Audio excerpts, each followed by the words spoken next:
And I told him I just had my baby. He still couldn't like really believe me. He was like, send me some pictures. He was at work then. He was like, send me some pictures. So I sent him some pictures. And he's like, that's my baby. Are you sure that's my baby? Then he looked at the color of it, like why he's the color he is. 8 babies? That is crazy. You see, Ms. Thomas and Mr. McKee met online and then quickly started sleeping together. She thought he was the father of her child, but then he denied her baby because he thought the kid looked different. Could it be that the child's complexion alone made him run? Or was he looking for a reason to escape responsibility all along? When a man doubts a baby because of something as shallow as appearance, you have to wonder, what else is he afraid of being exposed? Here is how Ms. Thomas puts it. First of all, we met on a dating website, as you spoke. We started off talking. And then once we started knowing each other, who we were, How long did you talk on the phone? Maybe about a month, too. Okay. And then I started going to see him, maybe like a 45-minute drive from where I live, like every other day. So she was just drawn to his looks? Well, as we can now see, looks can be deceiving. But did she really know who he was? Or just who she wanted him to be? We have to ask, was it love, lust, or just a desperate attempt to fill a void? Because when the truth starts unraveling, what seemed like chemistry starts to look like chaos. So what happened next? Here is what Mr. McKee thinks. It about her you were attracted to. That picture she had online. Okay, so you liked what you saw. Yes, ma'am. And so as you were dating, you just didn't feel like you were at that point ready to have a commitment. Yes, ma'am. How long had you been driving 45 minutes to see him, Miss Thomas? Oh, wow, about a month or so, or longer. She would put her kids to bed, then get into her car and drive to go and see another man, and then drive back before her kids. That is extremely irresponsible, and somehow it gets even worse. What kind of double life was she living? And at what cost to her children? What message do they receive when bedtime stories are swapped for late-night rendezvous? This isn't just messy. It could be devastating. Here is what happened when she found out she was pregnant. So I took a pregnancy test. I took a picture of it and I sent it to him through text message. He was like, what is this? I was like, a pregnancy test. He said, I don't know how to read these, so tell me what that means. I say, I'm pregnant. That is cold. He just blocked the number of someone who called to tell him she was pregnant. Did he think the pregnancy would disappear if he blocked her or something? Because this is crazy. Blocking a pregnancy like it's spam? Is that the kind of man who should be deciding paternity? Or was he hiding from more than just a child? Perhaps guilt or another life altogether? He sent you a text with the picture of the baby. Your first response was what? The baby look like he can be for Donald Trump.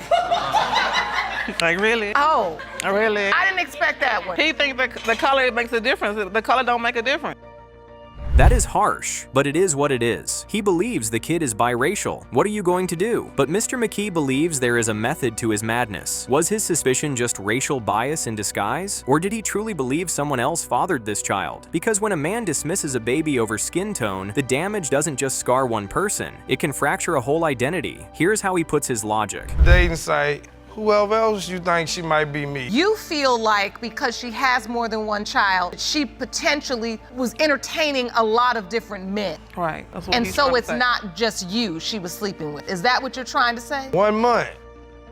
Oh, okay. He now thinks Ms. McKee is loose because he started sleeping with her within a month. But isn't that kind of his fault? If that makes her loose, what does that make her? He's quick to judge her, but not himself. Why? Could it be shame or projection or something darker he's not admitting? It's easy to blame someone else when you're trying to forget your own mistakes. And here is what Ms. Thomas thinks. She was using protection, and he knew that, and he was like, he wanted to without it. I was like, no, I'm fertile. I just had a baby a year or two ago, so I'm fertile, so I can't. So this particular time we didn't have anything, so. I get it. You don't have to go any further. Exactly. When a woman tells you she is fertile, you better believe. Mr. McKee didn't believe, and that is one of the reasons he is on paternity court. But hold on, it gets worse. What kind of man hears I'm fertile and still acts shocked when pregnancy follows? Denial isn't a defense, and the cost of ignoring her words may have created a child caught in the crossfire. You did. My whole family, because I didn't want to have another child without their dad. So the entire 9 months you went without the support When I of- went into labor, my family was like, what? You in the hospital having what? I said, I'm in the hospital having my baby. And you had no idea, Mr. McKee. Oh man, I didn't know she was having a baby on her. Judge Lake is right here. If this child belongs to Mr. McKay, it means he missed the entire beginning of the child's life because he thought the baby was too white. How many milestones did he miss while stuck on something so superficial? Could his doubts have been masking something deeper, like fear of commitment or fear of truth? The cost of these lies won't just be measured in broken hearts, but in a child's entire sense of self. And here is why he thinks he isn't the father. I grabbed a baby out of the car seat, take him in the store and sit down. I had a lady walk up like, damn, that's a cute baby right there. Is mama white? You know I'm not racist or nothing, but is mama white? I'm like, is mama right there? So she said, is daddy right white? in front of me, like I'm the mom. I'm like, I'm the daddy. That must be embarrassing. No wonder Mr. McKee is very sure he isn't the father. Anyway, there is only one way to know for sure, and that is through the DNA test. He's clinging to confidence. But is it real or a mask to cover panic? Maybe he's already decided the truth he wants. But in this courtroom, it's not about feelings, it's about facts. Now let us see the result. In the case of Thomas versus McKee, when it comes to 8-month-old Carson Thomas, Mr. McKee, you are not the father. Are you serious? He is not the father, Miss Thomas. I'll be I'm sorry. Like I said, I'm sorry. The baby is yours until proven otherwise. So, accepted this fact, I tried to do pretty much everything I can for it, even though I'm working on trying to build myself to make my son have a better future. Ms. Hawthorne here insists that Mr. Brown is the father of her 3-year-old son. She thinks he is a complete deadbeat who should now step up for her kid. But Mr. Brown has other thoughts. Is she clinging to hope, or is she using guilt as leverage? Could there be more to their past than she's letting on? Because if she's so sure he's the father, then why does he feel so far removed from this child's life? Here is what Ms. Hawthorne thinks about that. Doesn't do anything for Chase. He doesn't come see him, anything. And that makes you so angry Yes. because you feel like he's not honoring his responsibility. Right. And plus, I grew up without a father. So I don't want my kid to grow up how I did. And so, Mr. Brown, Ms. Hawthorne says you acting like a deadbeat. Why? Your Honor, Oh, so Mr. Brown is a cheat. Maybe his cheating ways is the reason he has refused to take responsibility for his kid? Let's see. If a man lies in love, can you trust him with life? Was his infidelity just a sign of immaturity or a strategy to avoid parenthood altogether? It's one thing to cheat, but to deny a child in the same breath, that takes a different kind of cold. in December 9th of 2015, You all reconnect, or did you get back together? What happened? so I was pretty much leaving my significant other. I was coming over to talk to Bria about us not seeing each other anymore. So we was in the car. Is this the night they conceived this kid? If it is, that is crazy. So the whole thing happened after a chance meeting in the back seat? That sounds like a moment no one expected to change their lives. But could one impulsive night really explain 3 years of chaos? Or was that night just the beginning of a deeper spiral? Well, what does Mr. Brown think? Sex in the back of this car. Yes. Is this the day you feel like you conceived Chase? Yes. Your Honor, I pleased her and I didn't finish, Your Honor. Your Honor, that's a complete Oh, lie. you're saying you didn't complete finish lie. the act. Now this is getting complicated. Mr. Brown is 100% certain he didn't finish, and Ms. Hawthorne says that is a lie. Because if not, who is her kid's father? And if he didn't finish, why is she so sure he's the one? Someone here is not being honest or not being honest with themselves. It gets even spicier from here. Before I came to her, I had sex with my girlfriend. What? Okay. You had sex with your girlfriend before you came to see Miss Hawthorne? Correct, Your Honor. What? Mr. Brown's point here is that he was already out of juice before he met Ms. Hawthorne, so he couldn't have possibly finished. But we have a kid here, Mr. Brown. If not you, who? Because Ms. Hawthorne says she did not meet anyone else. So is he saying she made up the entire timeline? Or is he too scared to admit he might be wrong? What happens next? Sure. You say it's a shady situation. Correct. But you, the #1 shade tree, because you had sex with your girlfriend, then came there and had sex with Miss Hawthorne. She told you she wasn't on birth control. You did it. You know what? That is valid. Mr. Brown wants to know why 2 adults of the opposite sex are living as roommates. Ms. Hawthorne says he was just a friend, but Mr. Brown has trouble believing that. Because when trust is already broken, every detail looks suspicious. Was there more to that friendship than she's letting on? Or is Mr. Brown just looking for a way out? Here is what happened next. Your testimony, Miss Hawthorne, that during the window of time when Mr. Brown had moved on, had a whole different girlfriend and everything, that you were with no one else. I was not doing anything with anybody else. That is your testimony. Yes. All right. Exactly. Why didn't she inform Mr. Brown that the baby was coming if she knew the baby was his? Of course, that is another reason for Mr. Brown to doubt that this child is his. If he wasn't told from day one, how can he believe her now? Was she protecting her peace or hiding something bigger? But now there is another twist to this case. I feel trapped in the situation. How? I feel trapped. How do you feel trapped? Because first off, you didn't let me know that you was pregnant until 14 weeks later. Okay, so you trapped yourself in the backseat of the car when you really should have come and broke up with her.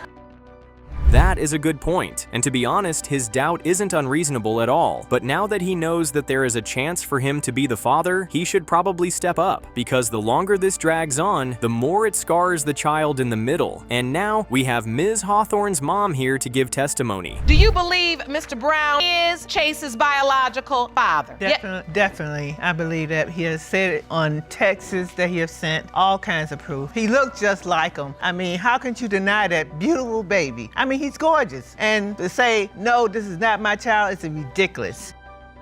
This is just messy. Well, we have heard all the testimony. Now it is time to figure out who the real father is here, Mr. Brown or someone else. The past can't be changed, but the truth can change everything. Will Ms. Hawthorne apologize in shame, or will Mr. Brown stand up to his responsibilities? Mr. Brown, you are not the father. Having sex with another guy. You did not. She You're was lying. naked and the guy was naked and I dropped Kimari off. But the woman that you And that got he- here last with, you was cheating on her during the time I tried to become a family with you. But we wasn't With together. Kimari. We wasn't together. How? That is so messy. Ms. Jones says that Mr. Fowler is the father of her 2-year-old and 5-month-old. Mr. Fowler says this is a lie because he caught her cheating. Now he insists that only the 2-year-old belongs to him. But why would she bring another baby into this chaos if she knew he didn't trust her? Was she hoping a second child would force him to stay? Or was there someone else in the picture all along? The damage to these children, growing up in a war of paternity, is already unfolding. Here is how this crazy case began. Ms. Jones, so you're furious. He accepts one child and not the other? Yes. Explain. Like, every time he comes to see his son, his 2-year-old son, he forgets about Adonis. Like, when other people get in his head, Adonis don't exist. But when we all alone, that's his son. Oh. Wait, they still slept together 3 weeks ago? And for some reason, Ms. Jones is only judging Mr. Fowler and not herself for allowing him to sleep with her. But what kind of hold does he have over her that she keeps going back, even after accusations of cheating? Is this love, desperation, or just a toxic game neither can quit? And yes, it gets worse. Well, you I always wanted to be a family with her. I don't love her. I don't love her. Oh. I don't want to be in a relationship with her. I don't. And this is exactly what I had to go through. Even if Adonis is my child, I don't want to be in a relationship. Exactly. He clearly doesn't love you, and you somehow allowed him to get you pregnant again. That is the worst thing you could do, and yet you did it. Was she trying to trap him, or was this a reckless gamble that backfired? A child's future is now tangled in lies and betrayal, but somehow it gets worse. You just basically having sex, no strings attached, no real friendship, no relationship, you get pregnant. Half of the time he was coming to see Kimari, he wasn't. If that actually happened, then Mr. Fowler is correct for not standing up. If he might be and he might not be the father, then he is right to want a DNA test. But why is Ms. Jones so confident if there's even a shadow of doubt? Is she hiding something, or is this just another layer of denial? But that doesn't end there, because Ms. Jones has her own evidence. Around the time Kimari was born. My son's birthday, Kimari's birthday is November 16th. His birthday is November 2nd. All right, but during the time before February, What does that have to do with anything? The dates adds up. Around the same time I got pregnant with Kimari. This just makes no sense at all. The question we have to answer now is whether Ms. Jones was sleeping with only Mr. Fowler or someone else was involved. Could she have been playing both sides, or was she just hoping he'd never find out? The truth is slipping through the cracks. Here is what Ms. Jones thinks. You are saying... How many kids do you have? You had another boyfriend, but you broke up with him to be with Mr. Fowler. Yes. Lies. Yes. That's a lie. No, it's not. That's a lie. Now, hold on, let's get to the timeline. That looks like a proper timeline. There is only one problem though. Mr. Fowler isn't buying it at all. He thinks she was sleeping with someone else throughout all of this. But if she's lying, why would she risk a DNA test? Unless she's betting on his doubt to hide something darker. And yes, it gets worse. Times day, I went to her house, I dropped my son off, she cooked, I stayed, and I spent the night. And I left the next morning. You're February lying. You don't 14th. need to have sex with so much females. You don't even know who. I guess, whatever. Hold on. That's what I have to do If with. you had sex with her, You don't have that type of connection and you keep sleeping with her? Really? You can sleep with someone yet you feel that you are not connected enough to ask if the relationship is exclusive? That is just crazy talk. Or is this exactly what he wanted? A way out without ever committing? The emotional damage here runs deep. When did you hear that? She was sleeping with somebody while she was in a relationship. I slept with her while she was in a relationship. Her and the other dude was on and off. How do you know that? Cause Do you I have know. proof? Darn, I know she's Do you somebody have in jail proof? with. You're I know not that. God. So hold on, Miss Jones. Wait, a while ago he was saying he caught her with someone himself, and now he is saying that he heard some things from someone else. But why the change in story? Was he exaggerating before, or is he scrambling now to make his case stronger? Either way, trust is shattered. But as it turns out, Mr. Fowler does have some evidence. So it was a guy, and he thinks that he's Adonis' father. Oh. The dude from the previous relationship that she supposedly broke up with. Oh, so that guy Yes. is asserting that he could Be be. the father.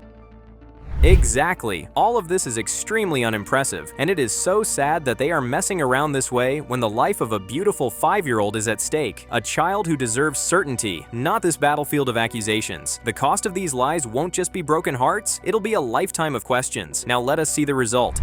Mr. Fowler, you are not the father. Easy and simple. Well, guess I'll be up here again. I'm not even mad because Easy and simple. Ms. Schwartz, you opened your case to prove to the defendant that he fathered your 9-month-old child, Azalin. Yes. You understand his doubt, but state he is her father. Is that correct? Yes. This is insane. This wife is suing her side piece and saying he is the father of her kid. The side piece insists that the child belongs to the husband, and the husband is also in court. But why would she drag both men into this mess unless she's hiding something? Was she playing both sides, or did she genuinely not know who the father was? The emotional toll on this child, caught between 3 adults at war, is unimaginable. This is way too good to miss. Here is how it begins. It really does hurt because we have 2 other children together and he fathers them, but little Azalin is left out.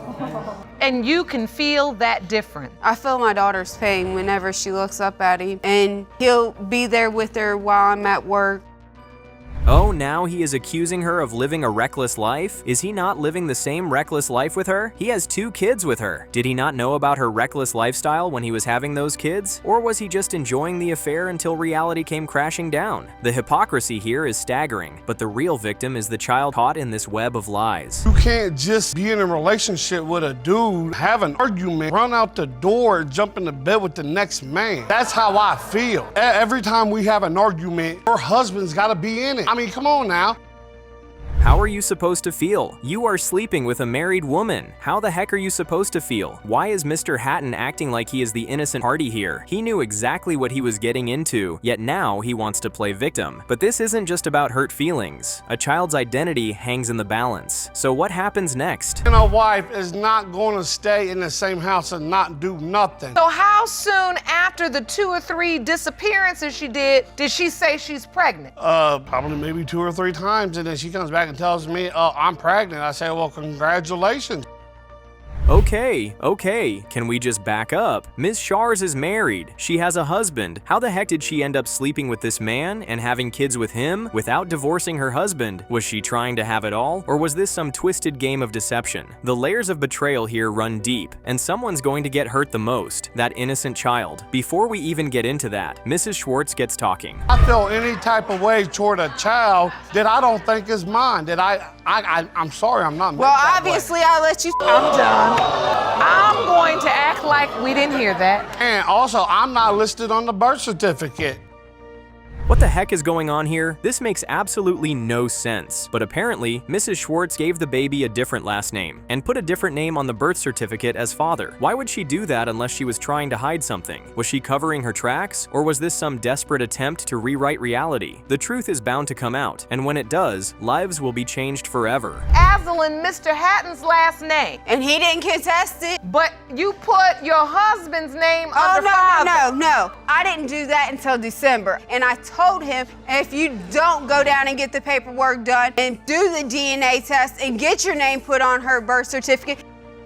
Well then, Mr. Hatton, if you are so sure, why are you here then? The fact that you slept with her during the period of conception means there is a chance the baby could be yours. But Mr. Hatton isn't accepting this at all. Is he in denial, or does he know something we don't? Either way, his stubbornness can't change biology. Only a DNA test can settle this once and for all. When me and her first got together, she was coming uptown where I'm at to stay with me a few days and sleep with me and then run back to the country to him where she was living and raising her family with him and him not even knowing it. Oh no, he knew it. He knew it. This is just so messy, but the only way we can get to the bottom of this crazy case is by seeing what Mr. Schwartz has to say about this insane case. Does he believe the kid belongs to him, or has he been living with doubts this whole time? The weight of this moment is absolutely heartbreaking. First find out about Mr. Hatton. She told me she was cheating on me, and I let her go. And I was also calling him on the phone right in front of you. And you guys even got into an argument one night, and I picked the phone up, called Hatton back, and talked you guys through it. Yeah, Mr. Schwartz looks done. He doesn't even care about divorce anymore. He just wants her to leave him alone and go mess with other men. But you can see the pain behind his anger. The betrayal runs deep. Now to the question of whether Mr. Hatton is the father here, let's see what Mr. Schwartz has to say. There's a possibility, but there's probably a possibility of other gentlemen. Is there a possibility that you're her biological father? No. Yep, there is one possibility that another man is my daughter's father, and that's God himself, because he's the only other man in my life. You have concerns. Oh, I got a lot of concerns like dating. That is crazy. This is one unique love triangle, but there is only one way to get to the bottom of this case, and that is by checking the DNA test results. After all the accusations, the denials, and the hurtful words, science will have the final say, and everyone will have to accept the results. Here is what that result says. Schwartz versus Hatton. Pertaining to whether Mr. Hatton or Mr. Schwartz, it has been determined by this court. The biological father is Mr. Hatton. She is your daughter. After a 34-year search, you are here to prove to the defendant that he is your daughter, Shakina Wright, biological father. Is that correct? Yes, Your Honor.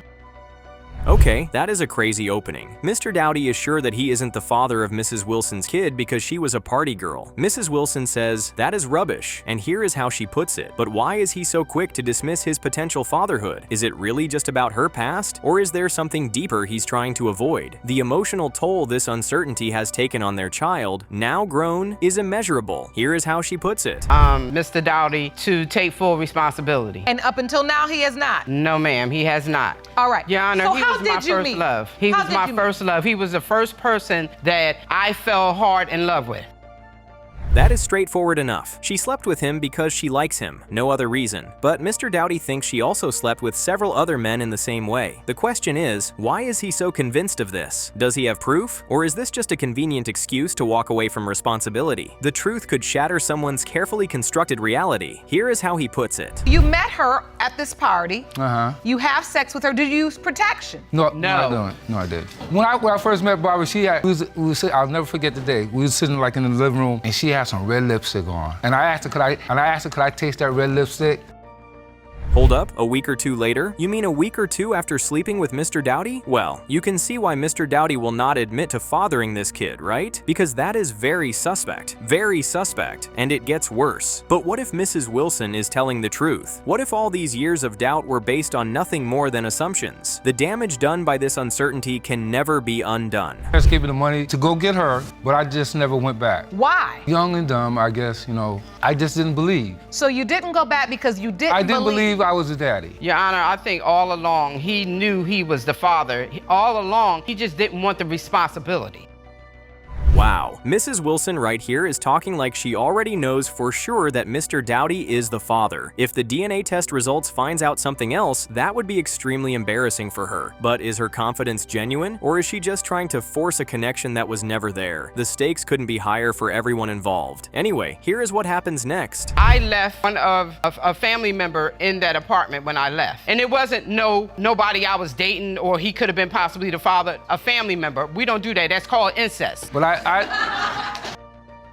Wow, that is a crazy way to treat a kid that could be yours, and the fact that it has been over 3 decades and this issue is not yet solved is just insanity. What kind of man walks away without even trying to know the truth? The psychological scars this has left on their daughter are impossible to measure, but that isn't the worst thing about this crazy case. His last name, that so I thought was his last name. But come to find out, he was using another last name. That's why nobody could find him. That's why I couldn't find him, and at the time I was getting... So you think he was avoiding you?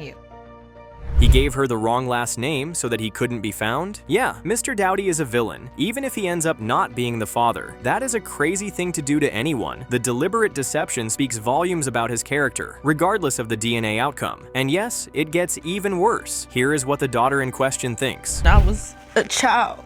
I had to go to school and see other kids with their daddy, and they used to ask me, well, where's your daddy? I used to just lie and make up stuff. I would say that he's dead, or he lives in another state somewhere. That sounds horrible. Why would anyone treat their daughter this way? This is so irresponsible on both sides. The fact that she is over 30 and still cannot say for sure who her father is just horrible. The emotional void this has created in her life is something no DNA test can fix. And yes, it gets worse. I was adopted as well, and they used their name on my on my social security. But come to find out, my biological mother's name was also on my birth certificate, because it took a little while for me to get my birth certificate. She is correct, but only if Mr. Dowdy is her father. But Mr. Dowdy still has a lot of doubt here. His reluctance to accept any responsibility, even after all these years, raises serious questions. What is he so afraid of? Is it really about the truth, or is it about protecting himself from facing the consequences of his actions? In the end, here is how Mrs. Wilson eventually found Mr. Dowdy. I found him on Facebook. I put in Leon Nelson, and his picture popped up. Really? Like I said, I never knew about Dowdy, but it popped up Leon Dowdy. I said, well, this is his face. I said, where did Dowdy come from? Who is that? This is a crazy case. Mr. Dowdy still insists he isn't the father, and Mrs. Wilson thinks he is crazy for thinking that. Both mother and child are certain he belongs in their life. But after decades of running, avoiding, and denying, the moment of truth has finally arrived. The DNA test might just have another opinion about that. Has been determined by this court. Mr. Dowdy, you are not the father. I'm so sorry, Shakina. I don't see how not. I haven't been with nobody else but him. Ma, you had to be with somebody But else. I wasn't. You had to. But I wasn't. She doesn't have my eyebrows. All my other kids, all the eyebrows? 7 kids have my arch eyebrows. I understand, Ryan. Raylan eyebrows are straight. Are we talking about eyebrows? We talking about eyebrows. We talking about real eyebrows. Okay. 7 kids? Yeah, it gets worse. Ms. Wallace has summoned her ex-husband and his new wife to court to prove that he fathered her 2-year-old kid. She says he is too busy with his new family and has neglected his child. But why now? After all this time, what made her decide to drag this into court? Is it really about child support, or is there something more personal at play here? The emotional toll on this innocent child, caught between warring parents, is heartbreaking. Mr. Wallace, the ex-husband, denies all of this completely. Here is how it begins. Really, it's a problem that me and Ryan has been honest with each other in the past. I know exactly how many kids Ryan has. I'm not sure if she knows. I'm not sure why when he ran off with her that all of a sudden it was a problem. He was there when I told him I was pregnant. Okay, this seems kind of straightforward. Ms. Wallace says the only reason Mr. Wallace isn't standing up to his responsibilities is because of his new wife. But is that the whole story? Could there be more to his reluctance than just his current marriage? The way he's completely denying any connection to his own flesh and blood raises serious questions about what really happened between them. Now, what does Mr. Wallace think? After so many years, we separated. She was doing her thing and I was doing my thing, and it was just a terrible moment. So why, if that's the case, why treat our daughters different?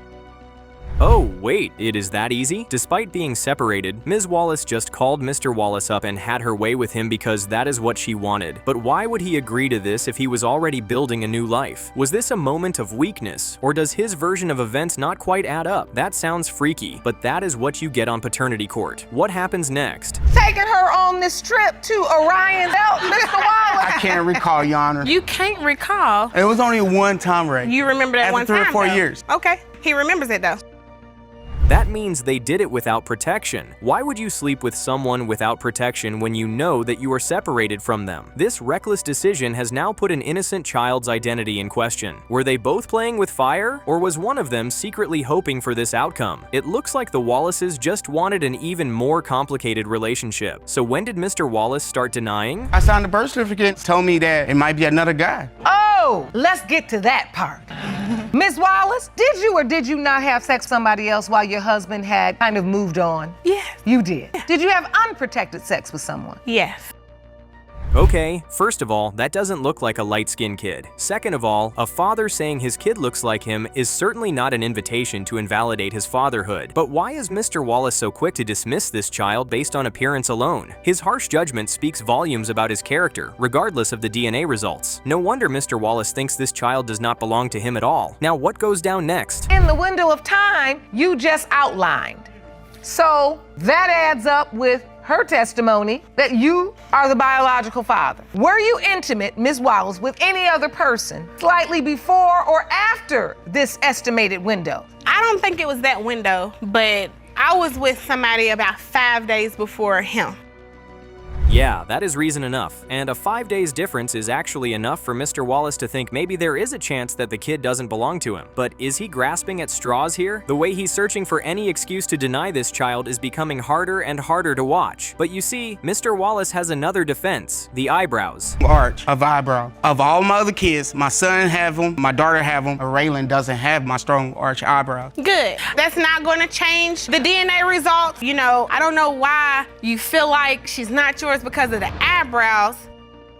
Now, it is time for Mr. Wallace's wife to talk. She has been silent through this entire proceeding, but it is time to learn what she has to say about this crazy turn of events. Has she been pulling the strings behind the scenes, or is she just another victim in this messy situation? What does she think here? I think is that she called, when you go send Raylan some diapers, when you go send her some Pampers, when you go send... I shouldn't have to call. And that's about it. And I asked her what's going on. Okay, I want to ask you this.